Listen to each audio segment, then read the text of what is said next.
ரஷ்யாவில் மருத்துவம் பயில சிறந்த ஒரு அரிய வாய்ப்பு.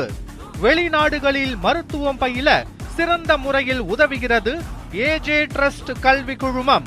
ஆந்திரா, தெலுங்கானா காவல்துறையினரை ஏமாற்றியது போல் கோவையில் தமிழக போலீசாரையும் ஏமாற்றிவிட்டு தப்பிச் சென்ற மோசடி நபரை போலீசார் தேடி வருகின்றனர்.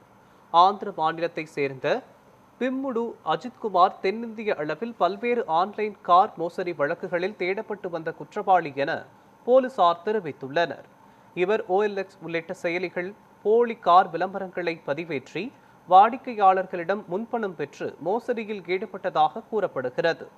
ஆந்திரா மற்றும் தெலுங்கானாவில் 30க்கும் மேற்பட்ட வழக்குகள் உள்ள நிலையில் தலைமறைவாக இருந்த அவர் திருப்பூரில் தங்கியிருந்து மீண்டும் மோசடியில் ஈடுபட்டதாகவும், இதையடுத்து தனிப்படை போலீசார் அவரை கைது செய்தனர். பின்னர் அவர் கோவை மத்திய சிறையில் அடைக்கப்பட்ட நிலையில் உடல்நலக் குறைவு காரணமாக அரசு மருத்துவமனைக்கு மாற்றப்பட்டார். இந்நிலையில் மருத்துவமனையில் சிகிச்சை பெற்று வந்த அவர் போலீசாரின் கவனக்குறைவை பயன்படுத்தி கைவிலங்கை கழற்றி தப்பியோடியதாக கூறப்படுகிறது. இதையடுத்து கோவை போலீசார் வழக்கு பதிவு செய்து விமான நிலையம், ரயில் நிலையம் மற்றும் பேருந்து நிலையங்களில் தீவிர தேடுதல் நடவடிக்கையில் ஈடுபட்டு வருகின்றனர்.